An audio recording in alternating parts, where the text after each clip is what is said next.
많은 분들이 하는 말 중에 이런 말이 있습니다. 그것이 무엇이냐면은 재능 있는 사람이 노력하는 사람을 이길 수 없다라는 그러한 얘기를 굉장히 많이 하죠. 아무리 재능이 있어도 노력을 하지 않으면은 그것이 뭔가 열매를 맺기가 힘들다는 것입니다. 그래서 제가 이렇게 많은 부모님들을 만나보면은 많은 부모님들이 자기 자녀에 대해서 뭐라고 많이 소개를 하시냐면은 우리 애는 머리가 참 좋은데 노력을 하지 않아요 라는 말씀을 하십니다. 그 말씀을 한마디로 요약하면은 우리 애는 공부를 못해요 이 뜻입니다. 근데 공부를 못하는 이유가 머리가 나빠서가 아니라 노력을 하지 않기 때문에 그렇다는 것이죠. 근데 이 말에서 잘 알 수 있다시피 아무리 재능이 있고 머리가 좋아도 노력을 하지 않으면은 그것이 삶에서 어떤 결과로 나타날 수는 없다라는 것입니다. 그런데 또 이런 얘기를 합니다. 재능 있는 사람이 노력하는 사람을 이길 수 없다라는 말에 또 한 가지 얘기가 덧붙여졌는데 그게 뭐냐면은 노력하는 사람이 즐기는 사람을 이길 수가 없다라는 겁니다. 세상에 보면요, 일을 진짜 일처럼 하는 사람이 있고 일을 노는 것처럼 하는 사람이 있다라는 거예요. 즉 즐기면서 뭔가를 하는 사람이 훨씬 성과가 좋다는 거죠. 또한 공부도 마찬가지죠. 공부도 어떤 사람은 진짜 일처럼 일을 악물고 정말 죽어라 공부하는 사람이 있어요. 근데 어떤 사람은 공부를 굉장히 재밌게 하는 사람이 있어요. 그래서 연예인 중에 한국에서 가장 학벌이 좋다는 연예인이, 얼굴도 예쁘고 학벌도 좋다는 한 여자 연예인이 있는데 그 연예인한테 어떤 분이 이렇게 인터뷰를 한 거예요. 여행 갈 때 주로 어떤 책을 많이 읽으십니까? 비행기에서 지루하잖아요. 비행기 타는 동안에 지루하니까 어떤 책을 많이 읽느냐, 또는 휴가를 갔을 때 어떤 책을 가지고 가느냐라고 물었더니 이 연예인이 뭐라고 얘기했냐면은 소설책이나 어떤 에세이나 잡지를 가지고 가는 게 아니라 수학 문제집을 가지고 간다는 거예요. 그래가지고 왜 수학 문제집을 가지고 가냐고 그랬더니 수학 문제를 푸는 게 그렇게 재밌대요. 그래서 수학 문제를 푸는 게 무슨 수수께끼 푸는 것 같아가지고 비행기 타고도 그걸 갖다 한참을 풀고 간다는 겁니다. 여러분, 이렇게 공부하는 사람이 있다면 이 사람을 도대체 어떻게 당해내겠습니까? 우리는 머리가 아파서 공부하다가 머리가 아파서 쉬어야죠. 그리고 우리는 머리가 아파서 공부를 하다가 텔레비전도 봐야 되고, 공부하다가 머리가 아파서 나가서 커피 마시면서 친구들이랑 잡담도 해야 되는데, 이 사람은 살다가 머리가 아프면 공부를 해요. 그리고 머리가 아프면 수학을 풀어요. 마치 우리가 무슨 신문에 이렇게 왜 가로놓기 퀴즈쇼 푸는 것 마냥 이 사람은 수학을 그렇게 푸는 거예요. 그럼 이런 사람을 어떻게 당해내겠습니까? 그래서 노력하는 사람이 즐겁게 일하는 사람, 그것을 즐기는 사람을 당해내지 못한다라는 거예요. 그런데 제가 보니까 그 사람보다 한 단계 위에 있는 사람이 있습니다. 뭔가를 즐기면서 하는 사람보다 한 단계 위에 있는 사람이 있는데 그 사람이 누구냐면은 비전 있는 사람을 이기지 못한다라는 거예요. 여러분, 즐기는 사람은요, 그것이 재미없으면은 그만둡니다. 그리고 즐기는 사람은 그것이 더 이상 즐겁지 않으면은 다른 걸 하게 됩니다. 근데 비전이 있는 사람은 어떤 사람인가? 그것이 즐겁지 않아도 그 일의 가치를 알기 때문에, 그 일의 의미를 알기 때문에 참아가면서 그것을 한다라는 것이죠. 여러분, 그렇다면 중요한 게 있습니다. 진정한 비전이라는 건 뭘까요? 많은 사람들이 당신의 비전은 뭡니까? 라고 얘기하면은 뭔가 성취해내는 것에 대해서 얘기를 합니다. 저 비전은 이런 직업을 갖는 것입니다. 저 비전은 이런 일을 하는 것입니다. 그래서 사람들이 비전에 대해서 얘기를 하면은 어떤 일에 대해서 얘기를 하죠. 그런데 일에 대해서 비전을 얘기하는 것은 하나의 현상에 대해서 얘기한 거고, 진정한 비전의 의미는 저는 이렇게 정의를 내리고 싶습니다. 그건 뭐냐면은 누군가에게 기쁨을 주는 행위, 그 모든 것, 누군가에게 기쁨을 줌을 통해서 나도 기쁨을 누리는 것, 이것이 비전의 궁극적인 모습이라는 것이죠. 전에 제가 저희 아내한테 결혼하자고 프로포즈를 할 때 장미 백송이로 꽃다발을 선물을 한 적이 있어요. 그런데 여러분, 장미 백송이가 정말 비쌉니다. 그 당시 한국에서 얼마였냐면 20만 원이었어요. 장미 백송이가. 여러분, 프로포즈 할 때요, 이상한 들장미 가지고 프로포즈하면 꽃으로 맞습니다. 그때는 굉장히 좋은 장미, 이 영국산 장미를 갖다가 해가지고 해야 돼요. 그리고 그 굉장히 좋은 장미를 가지고 해야 되는데 그게 되게 비싸요. 그래가지고 이렇게 다니면서 얼마인지 이렇게 인보이스를 받아봤더니, 견적을 받아봤더니 다 200불이 넘는 거예요. 그래서 어떻게 했냐면 고심 끝에 제가 아침에 꽃시장에 가가지고 거기서 꽃을 사가지고 집에서 이틀 동안 제작을 했어요. 꽃을 냉장고에 넣어놓고 저희 어머니가 엄청나게 욕을 하셨죠. 꽃이 냉장고에 들어가 있으니까. 그래서 그걸 끓여가지고 이틀 동안, 그래서 꽃값 3만 원, 30불, 그 다음에 그 포장지 재료 20불 해가지고 200불 주고 해야 되는 걸 갖다가 50불에 굉장히 저렴하게 끝냈죠. 근데 그걸 만들다 보니까 정말 힘들어요. 여러분, 장미꽃 백송이로 꽃다발 만들어 보셨습니까? 정말 힘듭니다. 막 손에 가시에 찔리고 손이 비투성이가 되고, 그 다음에 그걸 예쁘게 손질을 해가지고, 제가 또 무슨 뭐 플라워리스트 자격증 있는 것도 아니에요. 그때 꽃다발 처음 만들어 봤어요. 그래서 정말 설명서 보고 만들었거든요. 그리고 만드는데 처음에는 좀 재밌기도 하다가 나중에 지나니까 힘들어요. 그리고 목이 뻐근하고 등이 아파요. 그리고 내가 여기서 지금 뭔 짓 하고 있나 이 생각도 들어요. 근데 그걸 멈추지 않았던 이유가 뭐냐면은, 이 꽃을 선물했을 때 그걸 받고 즐거워할 아내의 모습을 상상하니까 그게 힘들지 않은 거예요. 그게 무엇일까요? 만약에 저한테 아르바이트로 장미꽃 백송이 만들어라 그러면 저는 그거 안 할 겁니다. 왜냐하면 사람이 할 짓이 아니에요. 그런데 저희 아내를 위해서 그걸 만들려고 하니까 진짜 이틀 밤을 새가면서 그거를 만드는 거예요. 그러면 그걸 만들면서 꽃에 집중을 하는 것이 아니라, 장미꽃에 집중을 하는 것이 아니라, 장미꽃이 좋아서 하는 게 아니라 그것을 받고 기뻐할 저희 아내를 상상을 하면서 하니까 이것이 할 수 있는 능력이 된다는 것이죠. 여러분, 진짜 그렇습니다. 뭔가 일 자체가 재밌는 것도 있지만 그 일을 자체를 뛰어넘어서 그것이 누군가에게 기쁨을 주고 그것이 누군가에게 즐거움을 준다라면은 그것이 얼마나 우리에게 큰 보람과 즐거움을 줄까요? 성경에서 얘기하는 비전은 바로 그것입니다. 어떤 일에 대해서 얘기하는 거 아니에요. 어떤 일에 대해서 어떤 것을 성취하라고 얘기하는 게 아니에요. 그 일을 통해서 누군가 기쁨을 누릴 것을 네가 상상해 보아라.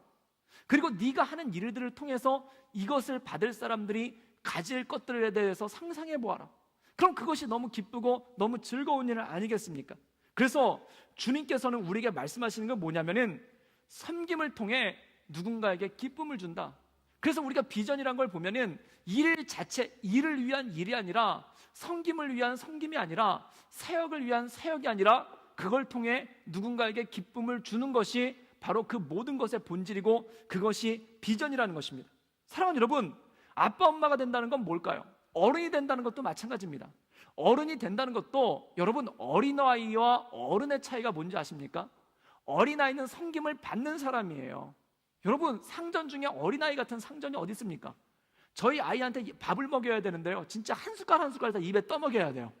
그것도 먹지도 않아요. 어쩔 땐 입을 갖다 이렇게 딱 다물고 있으면 앞에서 입 벌리라고 까불기도 해야죠. 제가 지금 여러분들보다, 물론 부모님들도 계시지만 제가 그렇게 적은 나이는 아니거든요. 근데 2살짜리 저희 아들한테 밥을 먹이기 위해서 제가 집에서 까불고 있어요. 그 깨구리 모자도 쓸 때도 있고, 그 다음에 별 이상한 쇼를 할 때도 있어요. 왜 그럴까요? 그 아이를 섬기기 위해서 그 모든 것들을 한다라는 거죠.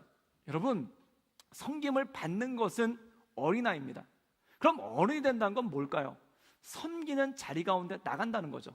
근데 섬기면서 기분 나빠하는 것이 아니라, 이 섬김을 통해 누군가 기뻐할 것을 상상하면서, 또한 이 섬김을 통해 누군가 기뻐하는 것을 보면서 이것들을 감당해 나간다는 것이죠. 전에 2006년도에 굉장히 한국에서 안 좋은 일이 있었습니다. 그게 뭐냐면은, 이슬람의 어떤 국가로, 이슬람 A 국가로 21명의 청년들이 목사님과 함께 아우리치를 갔어요. 전도여행을 간 거죠. 그런데 거기 무장단체한테 납치가 돼가지고 41일 동안 납치가 되어 있다가 결국 그 21명이 갔는데 2명은 거기서 죽고 19명만 풀려나서 41일 만에 왔던 그러한 적이 있었습니다. 그때 한국이 난리가 났었어요. 근데 그분들이 얘기를 들어보니까 무엇이 제일 힘들었느냐라고 얘기를 하니까 41일 동안 생사를 넘나드는 그 어려움, 거기서 그 무장단체 사람들이 이 사람들 갖다 같이 가다 놓은 게 아니라 한 명씩 다 따로 가다 놨어요. 그리고 매일 밤 이렇게 이동을 하고, 그리고 어떤 사람은 흙에 파묻기도 했다고 그러더라고요.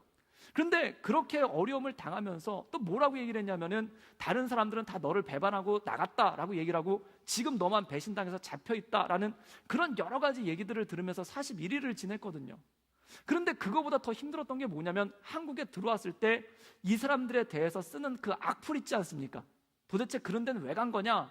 그것 때문에 굉장히 고통스럽고 힘들었다고 그래요. 그래서 실제로 이분들이 인천공항에 들어왔었을 때 계란을 집어던지는 사람들도 있었다는 거죠. 왜 나가서 나라 망신시키고 왔느냐라는 그런 일이 생겨서 굉장히 힘들어졌죠. 그래서 이분들이 2주 동안 병원에서 치료를 받고 그 다음에 그대로 흩어지면 안 된다라고 해가지고 제가 섬기던 청년부에 그 치유 프로그램에 의뢰를 한 거예요. 그래가지고 저희가 강원도 설악산에 있는 산속에 들어가가지고 한 숙소를 갖다가 다 개조를 해가지고 이분들을 영접해서 쓸 수 있는 수양관을 만들었죠. 그래가지고 기다린 거예요. 그래서 하도 언론에 이분들이 주목을 많이 받아가지고 버스가 돌고 돌아가지고 밤에 들어왔어요. 그래서 저희가 그분들을 막기 위해서 그 수양관 데코레이션을 다 하고 그 다음에 모든 걸 다 준비하고, 그때 저는 무슨 팀을 맡았냐면은 식사팀을 맡았어요. 그래가지고 음식을 갖다가 굉장히 푸짐하게 차려놓고 그 다음에 앞치마를 두르고 그 다음에 여기다가 이렇게 빨간 나비 넥타이를 메고 그러고 기다리고 있었죠. 그런데 그분들이 들어왔을 때 깜짝 놀랐습니다.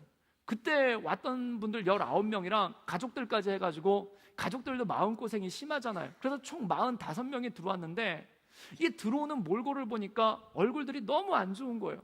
너무 힘든 거예요. 그리고 이분들이 병원에서 어떤 치료를 받았나 알아봤더니 육신적인 치료를 받은 게 아니라 정신적인 치료를 받았는데, 사실 정신적인 치료라는 게 별로 할 게 없습니다. 상담하고 신경안정제를 계속 투약을 한 거예요. 근데 이 신경안정제는 어떤 거냐면은 우울증을 심하게 앓으시는 분들이 자살을 하거나 과격한 행위를 할까봐 모든 의지를 꺾어버리는 약이 신경안정제예요. 그래서 이 신경안정제를 맞으면요, 심지어 성욕까지도 사라지고요, 다른 사람들이랑 얘기하고 싶은 욕구까지도 다 사라지고 딱 2가지만 남는데 뭐만 남냐면은 식욕이랑 그 다음에 잠자고 싶은 욕구, 딱 그 2가지만 남아요. 그러니까 먹고 자고 그렇게 2주 동안을 지내다가 온 거예요. 그래서 그렇게 오니까 표정들도 안 좋고 눈들은 다 몽롱하고 그 다음에 다 허공에 떠 있는 것 같은 그런 느낌을 받죠. 그래서 제가 그때 식사팀이 준비를 했는데 그때 깜짝 놀랐습니다. 저는 그렇게 많이 먹는 거 처음 봤습니다. 정말 그때 많이 먹는다고 해가지고 100인분을 준비를 했는데 그게 다 나간 거예요. 그리고 자는 거예요. 그리고 그 다음날부터 이제 프로그램을 준비를 해가지고 프로그램을 돌리는데, 이분들이 식사 시간에는 다 눈들이 초롱초롱해가지고 엄청나게 열심히 먹고, 제가 서빙을 하다 나중에는 허리가 아플 지경이었어요. 얼마나 밥을 많이 달라고 그러는지. 근데 그 프로그램의 원칙이 뭐냐면 밥을 애따 드십시오라고 주는 게 아니라 조금씩 떠줘야 돼요. 그래서 손을 들면 또 서빙을 계속 해줘야 돼요. 근데 서빙을 계속 해주는데 계속 양쪽에서 부르는 게 끝나질 않는 거예요. 그래서 되게 많이 먹는다 그렇게 생각하고 있는데, 이제 식욕이 끝나니까 그 다음엔 잠자고 싶은 욕구가 밖에 안 생기는 거예요. 예배 시간엔 딜이 다 자는 거예요. 그러니까 프로그램이 진행이 안 되죠. 그래가지고 이틀 동안 그 프로그램을 진행시키다가 이러다가는 식사 시간에 먹이고 예배 시간에 재우는 것밖에 프로그램이 안 되겠다. 그래가지고 저희가 그때 비상회의를 했어요. 그래서 비상회의를 해가지고 어떻게 했냐면은, 그때 스타프들이 다 목사님들이었는데 그 목사님들이 어떤 회의를 했냐면은, 지금 너무 우리가 진지하다. 왜냐면은 어려움을 겪으신 분들을 위로하기 위해서 어려움을 이겨내신 분들을 강사로 더 썼거든요. 그래서 첫 번째 강사가 한국의 94년도에 상품백화점이 무너졌던 적이 있는데 그때 한 400명 정도가 죽었어요. 그때 941생으로 살아남은 전도사님, 그 다음에 선교지에서 남편이 암으로 돌아가신 사모님, 그 다음에 그 사모님이 암으로 돌아가신 목사님, 이런 분들을 강사로 썼었는데 너무 분위기가 그럼 어두워진다는 거예요. 그래가지고 그 다음부터 컨셉을 바꿔서 3일째부터는 프로그램을 웃겨야 된다. 그래가지고 그 다음날 밤에 다 프로그램을 다 전면 수정을 한 거예요.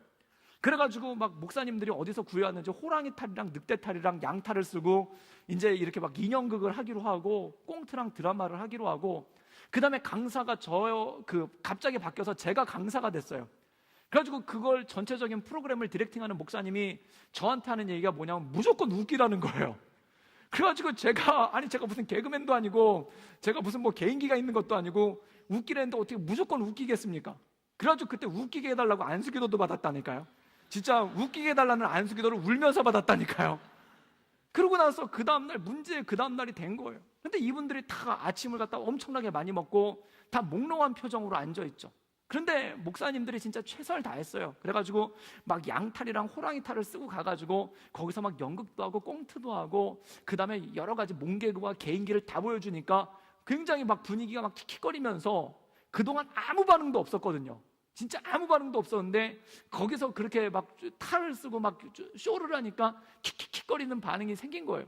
그리고 그 반응을 이어서 제가 가가지고 이제 강의를 했죠. 정말 성령 충만하게 웃기는 걸 했죠. 막 설교하다 몽개그를 하면서 그러면서 했는데 이분들이 진짜 성령이 역사하신 것 같아요. 그래가지고 진짜 배를 잡고 다 웃는 거예요. 그러고 난 다음에 프로그램이 굉장히 많이 부드러워졌어요.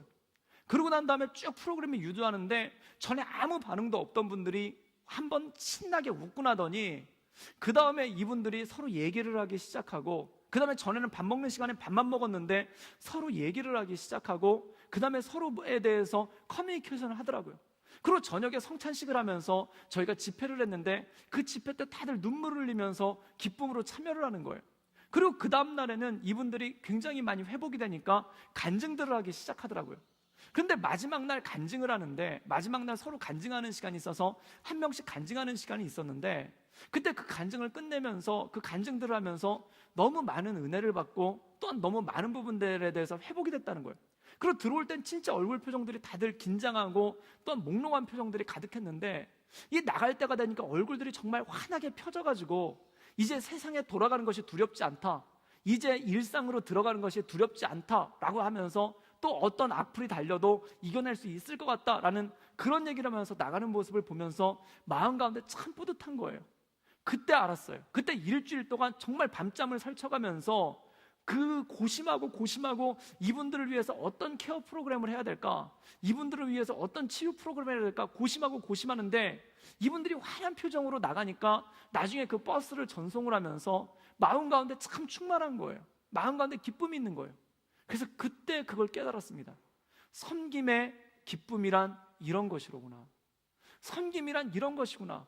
그 이후로 그 프로그램이 잘 돼가지고 그 프로그램을 일상화시켜서 그 프로그램을 3박 4일짜리 회복 프로그램으로 만들었거든요. 그래서 와가지고 그래서 그 프로그램에 틀이 생겼어요. 그래서 일단 잘 먹이고 그 다음에 한번 웃겨주고 그 다음에 이제 프로그램에 깊이 들어가는 그 모든 것들을 했죠. 근데 식사 준비를 하는데 정말 그 심혈을 기울여서 식사 준비를 해요. 제가 식사 준비를 하다가 제가 계속 식당팀에 있었으니까 나중에 어디까지 진보를 하냐면은 닭 다리가 이렇게 메뉴로 나가는데 닭다리에다 리본을 묶어요. 그래가지고 제가 그 닭은 살아생전에도 리본 안 묶고 살았을 텐데 죽어서 호강을 하더라고요. 그래서 닭다리에다 리본을 묶고 그 리본도 어디서 사온 게 아니라 일일이 다 밤중에 손으로 다 만들어요. 진짜 무슨 밤에는 거기가 그 수양관이 무슨 공장이에요, 공장. 그 리본을 다 만들고 걷다가 바늘을 달아서 꼬매고 그걸 갖다가 닭다리에다가 묶어가지고 딱 주는 거예요. 그럼 닭다리 하나가 딱 나왔을 때 사람들이 그걸 보고 어머 닭다리에 리본이 묶였어 막 그러면서 기념 촬영을 하고 좋아하고, 그 다음에 리본 묶인 닭다리 하나 더 주세요 막 이렇게 얘기하고 그럴 때 그때 마음 가운데 참 뿌듯하고 기쁜 거예요. 여러분, 그게 비전이라는 겁니다. 비전은 내가 즐거운 것이 아니라 다른 사람에게 기쁨을 줌을 통해서 내가 기쁨을 얻는 것이, 이것이 바로 궁극적인 비전의 목표라는 것이죠. 사랑하는 여러분, 바로 이것입니다. 사람에게 진정한 의미 있는 일은 뭘까요? 사람이 이 땅을 살아가는 동안 어려서부터 늙어 죽을 때까지 진정으로 의미 있는 일은 무엇일까라고 하나를 꼽아본다면 딱 이거 하나를 꼽겠습니다. 그건 뭐냐면 누군가의 기쁨이 되는 것입니다. 내 존재로 인해 누군가가 기뻐할 수 있는 것, 내 존재로 인해 누군가가 회복될 수 있는 것, 내 존재로 인해 누군가가 즐거워할 수 있는 것. 여러분은 기쁨이 되는 존재입니까? 기쁨이 되지 않는 존재입니까? 여러분 어머니는, 여러분 아버님은 여러분을 보고 기뻐합니까? 아니면 내가 저걸 낳고 미역국을 먹었나라면서 후회와 한탄과 슬픔을 겪으십니까? 사랑하는 여러분, 기쁨이 되는 존재가 되기를 주님의 이름으로 축복합니다. 여러분, 연애가 왜 사람들이 연애를 하고 싶어 할까요? 연애를 하는 이유가 뭘까요? 발렌타인 때 초콜릿 받고 싶어서 연애합니까? 화이트데이 때 사탕 받고 싶어서 연애합니까? 아니면 외로워서 연애합니까? 크리스마스 거리를 혼자 걷기 싫어서 연애합니까? 아니에요. 연애의 궁극적인 목표는 뭐냐면 누군가에게 내가 기쁨이 되는 거예요. 그리고 그 상대방이 나에게 기쁨이 되는 거예요. 즉 서로에게 기쁨을 주고받는 관계가 되는 것, 이게 연애의 본질 아닙니까? 그래서 사람은 연애하고 싶어 해요. 그래서 사람은 다른 사람과 사랑하고 싶어 해요. 사랑의 본질이라는 것도 그렇습니다. 어떤 사람은 사랑은 뭔가요? 그러면 고통이래요. 그 사람은 좀 치유 프로그램에 한번 오셔야 돼요. 그럼 제가 닭다리에다 리본 묶어서 드릴게요. 여러분, 사랑은 뭔가요? 그러면 뭐 눈물의 씨앗이에요. 그것만은 않겠어요. 뭐 날 버리고 떠나간 니마 뭐 이런 거 하는 분들은 다 일단 그 치유 프로그램에 들어서 리본에 묶인 닭다리를 한번 드세요. 그러면 거기서 회복되고 다른 사람들에게 닭다리를 리본으로 묶어줄 거예요. 그런데 사랑의 본질은 뭐냐면 내가 누군가의 기쁨이 되고 누군가가 나의 기쁨이 되는 것, 이게 사랑이에요. 여러분, 그것이 진정한 비전 아니겠습니까? 교회의 가장 큰 특징이 뭘까요? 교회의 가장 큰 특징은 서로에게 기쁨이 되는 공동체가 된다는 겁니다. 서로 사랑하는 연인 사이는 아니에요. 서로 교제하는 사이는 아니에요. 남녀 간의 사랑의 사이가 아니에요. 그런데 서로에게 기쁨을 주는 공동체, 이것이 바로 교회의 본질이고, 오늘 그것을 위해서 주님께서 제자들을 부르시고 제자들의 공동체를 이루시는 장면이 오늘 말씀 가운데 나왔다는 것이죠. 그렇다면 주님께서 부르신 사람들의 모임, 공동체, 다시 말해서 교회의 특징이 무엇인가? 그것이 오늘 말씀 가운데 잘 나와 있습니다. 우리 13절에서 14절까지의 말씀을 읽겠습니다. 우리 다 같이 읽겠습니다. 시작. 또 산에 오르사 자기가 원하는 자들을 부르시니 나아온지라. 이에 12를 세우셨으니 이는 자기와 함께 있게 하시고 또 보내사 전도도 하며. 우리 15절 들을까요? 시작. 귀신을 내쫓는 권능도 가지게 하려 함이로라. 오늘 말씀 가운데 보면은 중요한 말씀이 나와요. 마가복음 3장 13절 말씀에 보면은 예수께서 자기가 원하는 사람들을 부르셨다라고 나옵니다. 여러분, 예수님께서 사람을 부르셨는데 첫 번째 기준이 무엇인가? 자기가 원하는 사람들을 불렀다라는 겁니다. 여러분, 여기 굉장히 다양한 분들이 계세요. 또한 다양한 종류의 사람들이 있어요. 다양한 직업과 다양한 얼굴과 다양한 환경과 다양한 나이대에 계신 분들이 지금 이 자리에 모였어요. 여기 왜 오셨습니까? 물론 여러 가지 이유가 있어서 왔죠. 가장 본질적으로 하나님을 예배하기 위해서 오신 분 있어요. 또 어떤 분들은 친구가 가재니까 친구랑 의리상 한번 따라 나오신 분 있어요. 또 어떤 분들은 관심 있는 이성을 만나기 위해서 나오신 분도 있어요. 또 어떤 분들은 일요일인데 아무것도 할 일이 없어서 그냥 심심해서 나와보신 분도 있어요. 그리고 어떤 분은 버스를 잘못 내려가지고 오신 분도 있어요. 그리고 어떤 분은 제가 진짜 대단한 분을 하나 봤는데 리버사이드 여기 운동장 뛰려고 왔다가 이건 뭐야? 그러고 들어오신 분도 있더라고요. 근데 여러분, 어쨌든 왔어요. 그런데 여기 중요한 메시지가 있습니다. 여러분이 왔다라는 건 무엇을 의미하냐면은 여러분이 느끼던 못 느끼던 여기 강력한 메시지가 하나 있는 거예요. 여러분이 여기 오셔서 예배를 잘 들으시던, 여러분이 여기 오셔서 주무시고 계시던, 여러분이 여기 오셔서 지금 QR코드로 주보방 검색해야 되는데 다른 거 검색하고 계시던, 중요한 게 뭐냐면은 하나님께서 여러분을 원하신다는 겁니다. 주님께서 원하셨기 때문에 이 자리에 올 수 있었다는 겁니다. 어떤 분은 이렇게 얘기해요. 저는 교회에 놀러 왔어요. 예수님은 몰라요. 여러분, 세상에 놀 데가 얼마나 많은데 교회에 놀러 옵니까? 이분 참 신기한 분이에요. 세상에 놀 데가 얼마나 많은데 교회를 놀러 와요. 저는 교회 밥 먹으러 왔어요. 이런 분도 계세요. 아니, 여러분, 세상에 밥 먹을 데가 얼마나 많은데 교회에 밥을 먹으러 와요. 신기하지 않습니까? 그 이면에 보면은 주님께서 당신을 원하신다는 거예요. 저는 교회를 초등학교 3학년 때, 그러니까 한국 나이로 10살 때 교회를 처음 갔어요. 저희 집안에서는 교회를 다니는 분이 아무도 없었어요. 그런데 누가 교회를 다니냐면 저희 사촌형이 교회를 다녔는데 이 사촌형이 저를 전도한 거예요. 그런데 이 사촌형이 막 구령의 열정을 가지고 죽어가는 종훈이를 구해야지, 죽어가는 내 사촌동생을 구해야지, 그래서 기도하고 금식하고 그래가지고 저를 전도했느냐? 아니에요. 왜 전도했냐면 전도왕이 되려고 전도했어요. 자기가 4명을 전도했는데 1명만 더 전도하면 전도왕이래요. 그래서 저더러 오라는 거예요. 그래서 자기가 전도왕이 되면은 킹 오브 에반젤리스트라고나 해야 될까요? 그 전도왕이 되면은 자기가 선물을 되게 많이 받는데 그 선물을 반을 잘라서 저를 주겠다는 거예요. 저는 그것 때문에 교회 갔어요. 그분은 그것 때문에 전도했고 저는 그것 때문에 교회 갔어요. 와, 정말 유치함의 극치죠. 정말 유치찬란하죠. 그리고 또 그거를 받겠다고 또 갔어요. 갔더니 뭐라고 얘기를 하냐면은 한 주 나와가지고는 전도가 성립이 안 되고 연달아 5주를 나와야 된다는 거예요. 그래서 기왕 한 번 나간 거 4번 더 못 나가랴. 그래가지고 연달아 5주를 나가서 나가기로 하고 갔는데 지금까지 교회 다니고 있어요. 이게 신비한 겁니다. 이게 놀라운 겁니다. 여러분, 근데 제가 5주 다녔는데 진짜 선물이 나왔어요. 그래서 그 선물 받고 좋아했는데 그 선물이 진짜 비싼 거냐? 지금으로 치면은 무슨 아이폰이나 아이패드 같은 걸 줬느냐? 아니에요. 연필 3자루 줬어요. 저희 사촌형이 연필 6자루 받아가지고 그 중에 3자루 저 준 거예요. 그게 큰 선물이에요. 근데 그럼 그걸 받고 속았네 이러고 나가야 되는데 또 좋다고 그걸 받고 교회를 다녔어요. 또 집에 가서 자랑도 했어요. 연필 받아왔다고. 그리고 교회를 계속 다녔는데 그게 뭐냐면은 그때 교회 선생님들이 참 예뻤다고 생각을 했어요. 지금 와서 사진 보니까 약간 제가 정신이 나갔던 것 같아요. 지금 와서 사진 보니까 이렇게 평범 이하의 선생님들을 그때 왜 예쁘다고 생각했을까? 이것도 성령의 역사입니다. 여러분, 교회에 가면은 예쁜 자매들 많다라는 소식 듣고 오신 형제님들 계십니까? 맨정신으로 그렇게 못해요. 주위를 둘러봤는데 괜찮아요. 지금 여러분 뭔가 씌운 겁니다. 주님께서 원하셔서 여러분을 인도해 주신 거예요.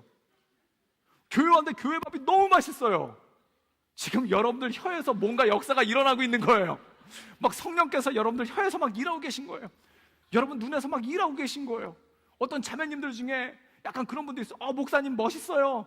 지금 성령께서 강력하게 막 쓸고 계신 거예요. 지금 막 마른 뼈가 일어나고 있어요. 여러분, 우리가 여기 왔었을 때 나는 모르는 이유가 있어요. 나는 여러 가지 이유를 대요. 나는 예수님 믿으려고 온 거 아니고 이래서 왔고 저래서 왔고 교회 갔더니 편안하고 교회 갔더니 사람들이 친절하고 이래서 왔다, 그렇게들 얘기해요. 그런데 그 한 이유를 갖다가 뚜껑을 열어보잖아요. 그럼 그 안에 본질이 있습니다. 그 본질은 뭐냐면 하나님께서 여러분을 원하신다는 거예요. 예수님께서 여러분을 원하신다는 거예요. 여기 앉아있는 사람 중에 예수님께서 원하지 않았으면 이 자리에 왔을 수 있는 사람은 아무도 없습니다. 여러분, 옆에 사람에게 축복해 주십시오. 당신은 주님이 원하는 사람입니다.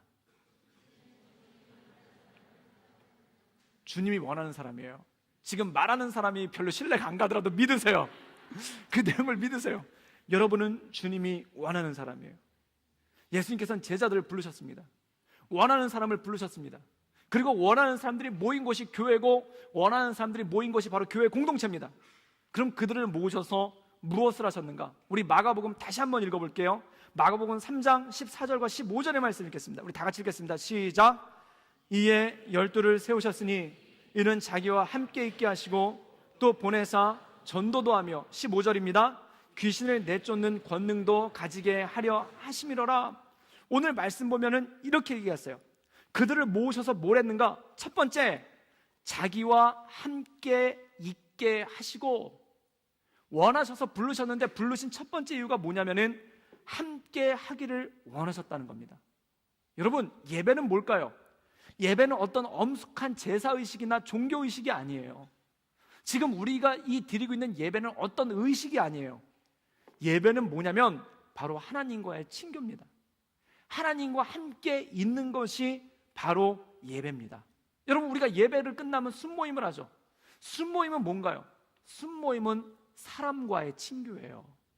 그러니까 이게 약간 빗나가시는 분들은 예배 시간에 사람과 친교하시는 분이 있어요. 떠드는 분, 그리고 막 톡으로 주고받고 계신 분. 이 시간은 사람과 친교하는 시간이 아니에요. 순모임 때는 뭐 하는 시간인가? 또 순모임 때 어떤 분들은 여기서 실컷 떠들고 순모임 때는 기도하는 분이 있어요. 막 혼자 찬양해. 그건 지금 번지수가 많이 틀리신 거예요. 여기서는 하나님과 교제하고, 순모임 때는 사람과 교제하는 것이 바로 순모임의 본질이라는 겁니다.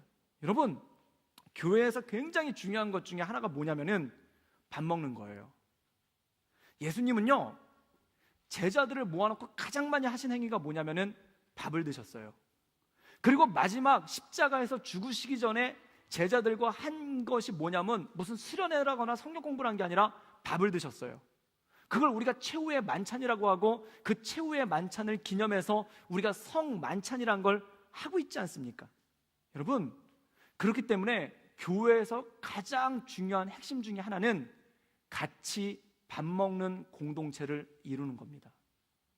그래서 제가 교회 가보면 놀라운 거 뭐냐면 예배당만큼 큰 게 뭐냐면 식당이 커요. 예배당만큼 식당이 커요. 왜 그럴까요? 교회가 식당이 아닌데 왜 이렇게 식당이 클까요? 밥 먹는 건 굉장히 중요한 겁니다. 여러분, 이 시대의 비참함이 뭔지 아십니까? 함께 밥 먹는 거를 잊어버렸어요. 함께 밥 먹는 걸 잊어버렸어요. 그래서 제가 어떤 노래 가사를 들어보니까 깜짝 놀랐어요. 노래 가사에 20살에 관한 내용이에요. 그래서 노래 제목이 안녕 20살이에요. 그래가지고 굉장히 피곤한 목소리를 가진 남자 보컬이 굉장히 피곤하게 불러요. 근데 2절 가사에 이런 가사가 나와요. 그게 뭐냐면은 이제 익숙해진 혼자만의 점심. 그러면서 노래를 불러요. 여러분, 점심 어떻게 드십니까? 혼자 드십니까? 아예 안 드시는 분도 있습니까? 이미 익숙해진 혼자만의 식사, 혼자 밥 먹는 게 익숙해진 거예요. 여러분, 예수님께서는 제자들을 부르셔서 가장 많이 하셨던 행위 중에 하나가 함께 밥 먹는 거예요. 식탁의 공동체를 이뤄나갔어요.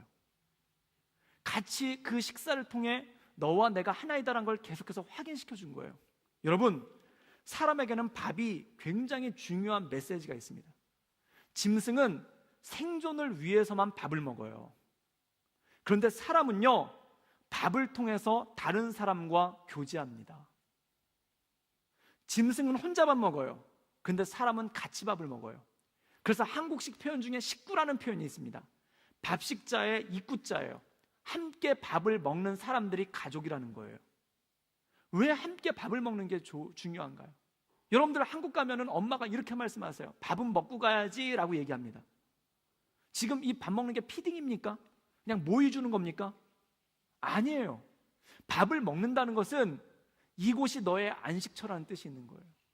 밥을 먹는다는 것은 여기서 교제한다는 거예요. 여러분, 좋은 식당에 가면 어떤 생각이 드나요? 음식 맛있는 식당 가면은 이 식당은 나만 혼자 알고 있어야지 그런 생각합니까? 아니죠. 나중에 여자친구랑 같이 와야지. 그리고 여자친구 없으신 분들은 여자친구 생기면 같이 와야지. 그래서 쓸쓸하게 명함만 모으고 계신 분들이 있죠. 식당 주소는 다 알아요. 그런데 같이 갈 여자친구가 없어요. 여러분들 또 부모님들 맛있는 식당 가가지고 밥 먹으면 어떤 생각 드나요?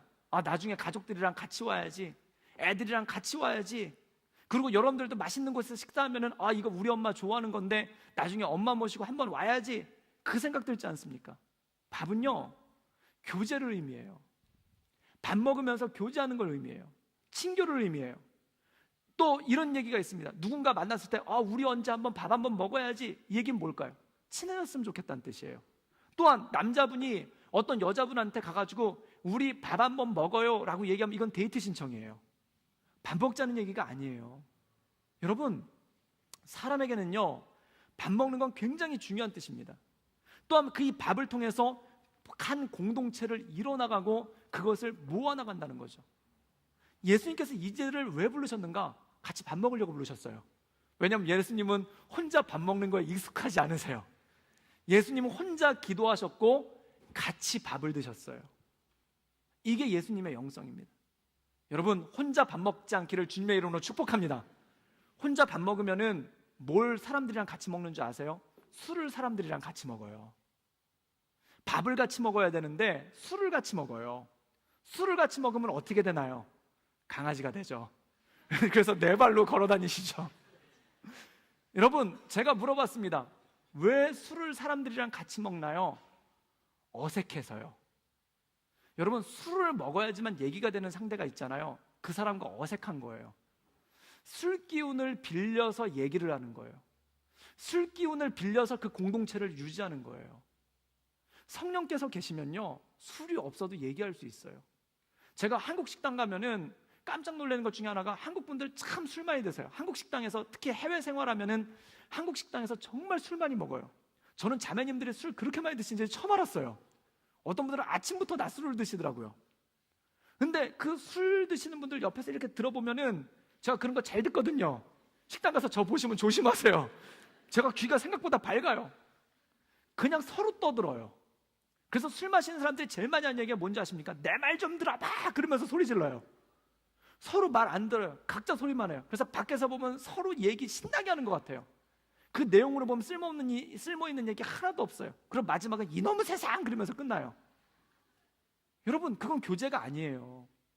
그래서 오죽하면 우리나라 말에도 술 친구는 친구가 아니라는 말이 있겠습니까? 진정한 교제가 그 안에서 생기지 않기 때문에 그렇다는 거예요.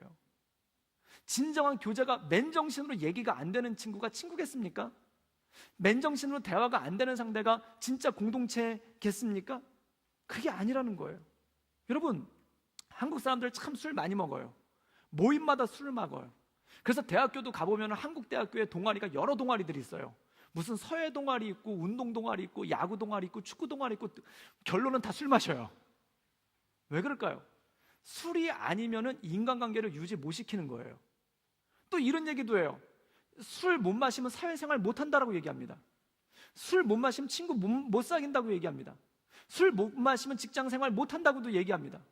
왜 그럴까요? 술이 아니면은 사람들 사이에 친교를 맺지 않는 극한 단절이 사람들 사이에 있는 거예요. 그 극한 단절을 회복시키는 게 무엇인가? 바로 교회 공동체라는 겁니다. 그래서 교회 다니는 사람들은 술 마시면 안 돼요. 술이 들어오는 순간 주님과의 교제가 깨져요. 우리는 무엇으로 모여있는 공동체냐면은 주님의 말씀을 나누고 주님 안에서 하나 되는 공동체가 교회 공동체예요. 그런데 그 교회 공동체 멤버들에게 술이 들어오잖아요. 그러면은 이 주님께서 이루신 식탁 공동체가 깨져버리는 거예요. 그러니까 힘들어지는 겁니다. 그래서 제가 순장님들한테 말씀하는 것 중에 하나가 절대 순원들이랑은 술 마시는 일이 없기를 바란다라고 제가 간절히 얘기를 했어요. 그리고 실제 그러지도 않으세요. 그리고 교회 다니는 사람들끼리 형님 동생 하면서 술 마시지 말라라고 얘기를 해요. 왜 그런지 아십니까? 그게 들어오는 순간 영적인 교제는 다 깨져버리는 거예요. 그게 없어지는 거예요.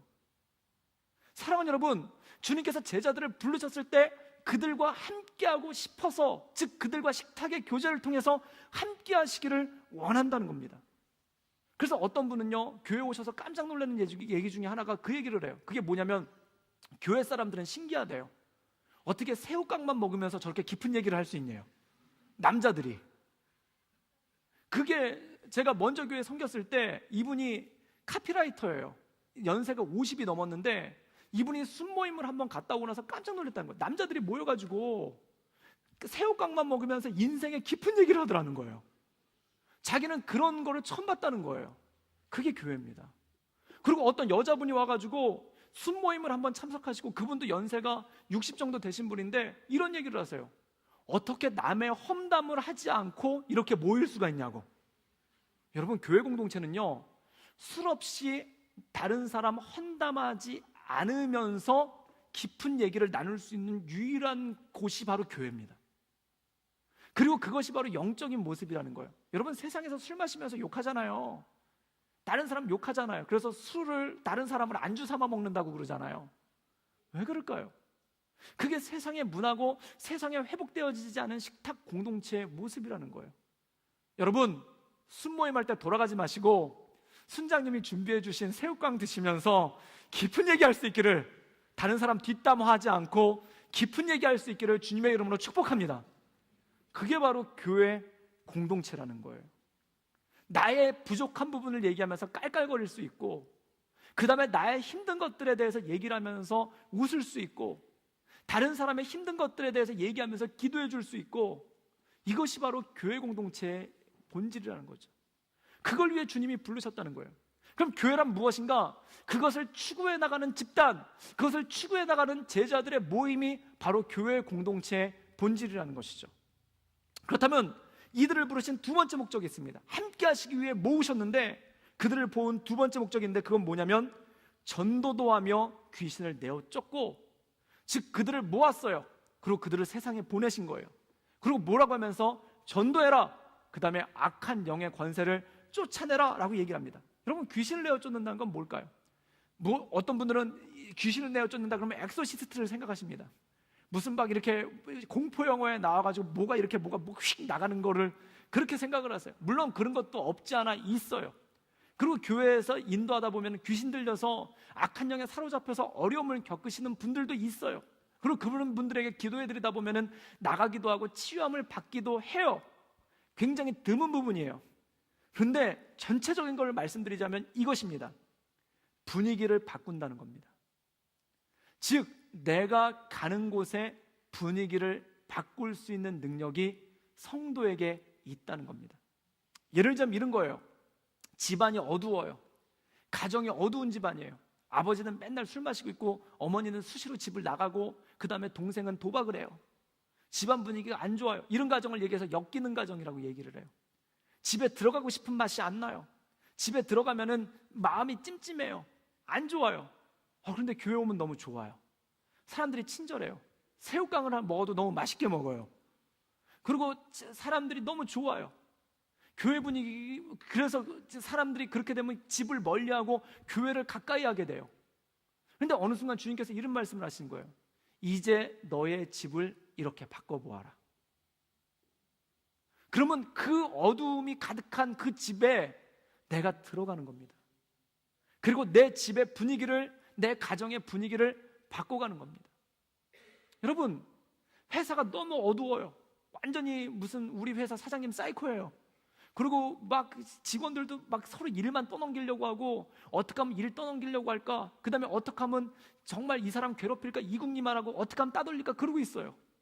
회사 생활 너무 힘들어요. 교회 왔어요. 너무 편안한 거예요. 막 눈에 뭐가 씌웠어요. 막 목사님도 잘생겨 보이고 다들 예뻐 보이고 다 좋아 보여요. 너무 재밌어요. 그때 어느 순간 도전을 주는 거예요. 너의 회사 분위기를 이렇게 바꿔보아라. 그 어두움이 가득한 분위기를 네가 한번 바꿔보아라. 전에 제가 먼저 섬기던 교회에서 러브터치라는 프로그램이 있었어요.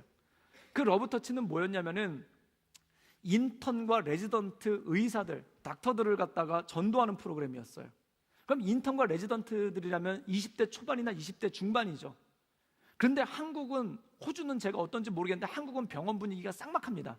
그러니까 의사들 세계가 위계 질서도 철저하고 그 다음에 구타가 기본적으로 있는 병원이 굉장히 많다고 그래요.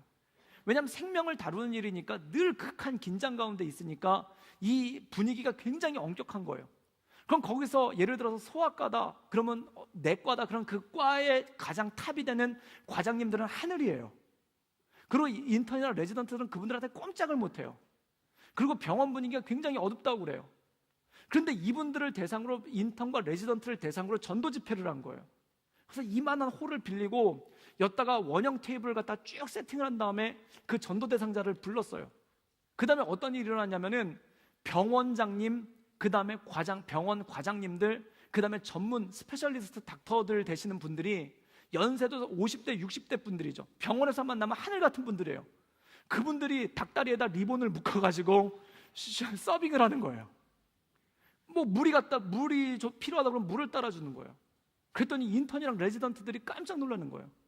원래 의사들 세계가 뻔하지 않습니까? 학회에서 웬만하면 다 만나는 사이들이에요. 그런데 저 유명한 과장님이, 저 무서운 선생님이, 저 무서운 원장님이 와가지고 서빙을 하니까 이 사람들 마음이 녹는 거예요. 그런데요, 이걸 서빙을 했던 그 원장님들이 한 가지 고민에 빠진 거예요. 자기가 병원에서는 왕처럼 군림을 하는데 교회에서 닭다리에다가 이렇게 리본을 묶어서 주고 나니까 이게 너무 이중적으로 느껴지는 거예요. 그래서 어떻게 해야 되는가? 내 병원 분위기를 바꿔보자. 이게 바로 전도하고 귀신 쫓아내는, 세상을 바꾸는 능력이 그 안에 오기 시작한다는 것입니다. 여러분, 이게 바로 선한 영향력입니다. 이게 바로 거룩한 영향력입니다. 저는 축복합니다. 여러분, 교회 와서 즐겁고 재미있을 수 있기를 주님의 이름으로 축복합니다. 교회에서는 깔깔거리고 웃어야 돼요. 교회에서는 웃음소리가 나야 돼요. 예수님과 함께했던 그 모든 식사, 마치 예수님과 제자들의 식사처럼 웃음소리가 나야 돼요. 그리고 그 웃음소리가 교회에서만 멈추는 것이 아니라 여러분 가정에서도 있어야 되고, 여러분 회사에서도 있어야 돼요. 그리고 여러분 학교에서도 있어야 돼요. 이게 바로 전도하고 가정을 바꾸는, 그 분위기를 바꾸는 능력이라는 것입니다. 여러분 때문에 여러분이 가는 곳이 밝아질 수 있기를 주님의 이름으로 축복합니다.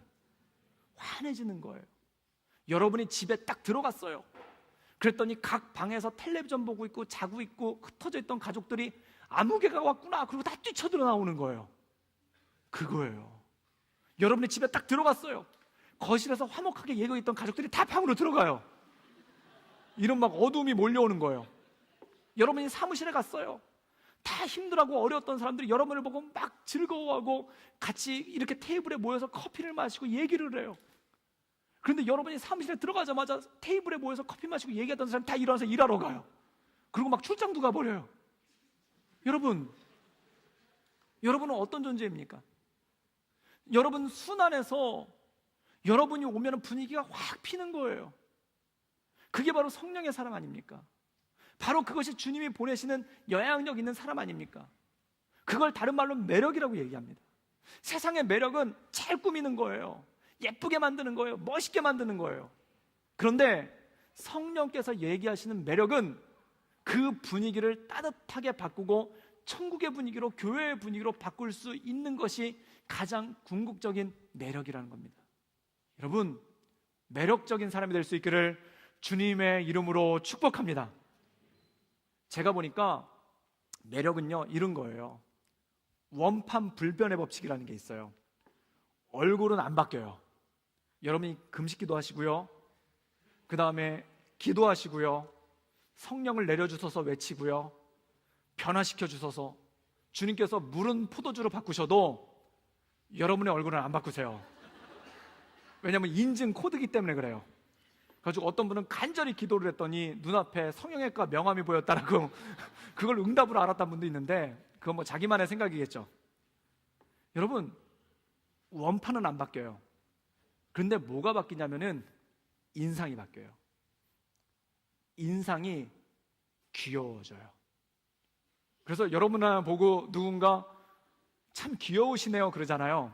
뭐 딱히 잘생겼다라고 말하기는 힘든데 매력 있다는 거예요. 여러분, 귀여워지기를 주님의 이름으로 축복합니다. 예뻐도 무서운 사람이 있어요. 잘생겨도 무서운 사람이 있어요. 그런데 귀여운 사람이 있어요. 뭔가 끌려.